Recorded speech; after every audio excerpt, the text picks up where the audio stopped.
जनाबे अली, ये दोहरा मेयार नहीं चलेगा। इस कौम को तारीख बताना हम जानते हैं। यहाँ पे बात हुई अभी मेरे दोस्त मुराद सईद ने की कि हम तो जनाब यहाँ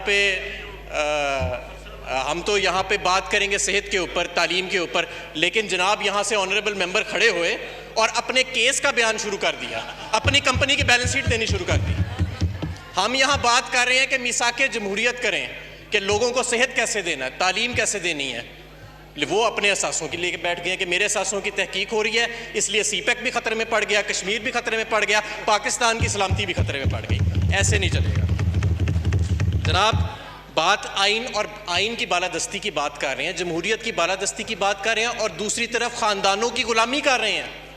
ख़ानदानों को छोड़ के ख़ानदानों के बच्चों की गुलामी कर रहे हैं। ये कौन सा आइन है? ये कौन सी जमहूरियत है? ये कौन सी जमहूरियत है? कम अज़ कम उन बच्चों की जो बच्चे भी नालायक, बच्चे भी ऐसे के बच्चे भी नालायक, और उनकी भी गुलामी करने के लिए तैयार। तो ऐसे नहीं होगा। सिलेक्शन की बात हुई तो सिलेक्शन, जनरल जिलानी की सिलेक्शन भूल गए, जनरल ज़ियाउल हक की सिलेक्शन भूल गए। आप तो जिमखाना में एम्पायर भी सिलेक्ट करके बैठते थे। तो ऐसे जमहूरियत नहीं चलती। जमहूरियत चलती है जब आप नए लोगों को मौका देते हैं आगे आने के लिए, आप अगली नस्ल को भी उतना ही मौका देते हैं। मैं आपसे पूछता हूँ, ये जो लोग यहाँ पे बैठे हैं, इनके बच्चे भी उनके बच्चों की गुलामी करेंगे? मेरे से लिखवा लें यहाँ पे, इनके बच्चे भी उनके बच्चों की गुलामी करेंगे।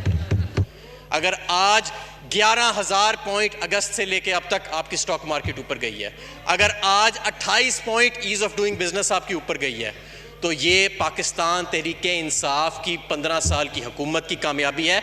जिस मईशत को, जिस 15 माह की कामयाबी है, जिस मईशत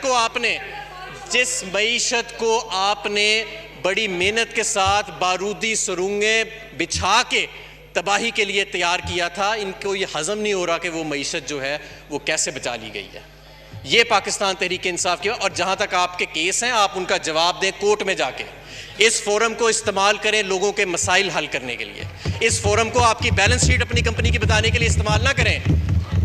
अपने वहाँ पे जाके अदालतों में बताएं कि ये असासे पहले इतने कम थे, 5 मरतबा MNA बनने के बाद ये इसमें 100 गुना इजाफा कैसे हो गया। इसके लिए कोर्ट्स मौजूद हैं, वो आपसे सवाल पूछ रहे हैं। सिर्फ आपके लोगों से नहीं सवाल पूछ रहे, हमारे भी पार्टी के लोग हैं जिनसे सवाल पूछे जा रहे हैं। वो तो पार्लिमान को नहीं बनाते एक ऐसा मीडिया ट्रायल के लिए कि नैब का मीडिया ट्रायल शुरू कर दिया जाए। इसलिए जनाब स्पीकर, मेरी गुजारिश ये है कि आइंदा से जब हम बात करें तो जो फ़हम व फ़रासत की और मुदब्बरपन की बात है, उसको मुस्तकबिल में भी ज़रा सामने अपने रखें। और जिस तरह की आप माजी में बातें करते रहे हैं, अब वक्त आया आप उसके लिए माजरत करें। वो मेंबरान यहाँ पे मौजूद है जिनके ख़ानदानों के बारे में आप गलत गुफ्तगू करते रहे, वो लोग भी यहाँ पे मौजूद हैं जिनके बारे में आप गिरी हुई गुफ्तगू करते रहे और पर्सनल अटैक्स और कैरेक्टर असैसिनेशंस करते रहे। वो सब लोग इस ऐवान का हिस्सा हैं, तो इसलिए उनसे माजरत करें, उनसे माफ़ी मांगें और आइंदा से तौबा करें। बहुत शुक्रिया।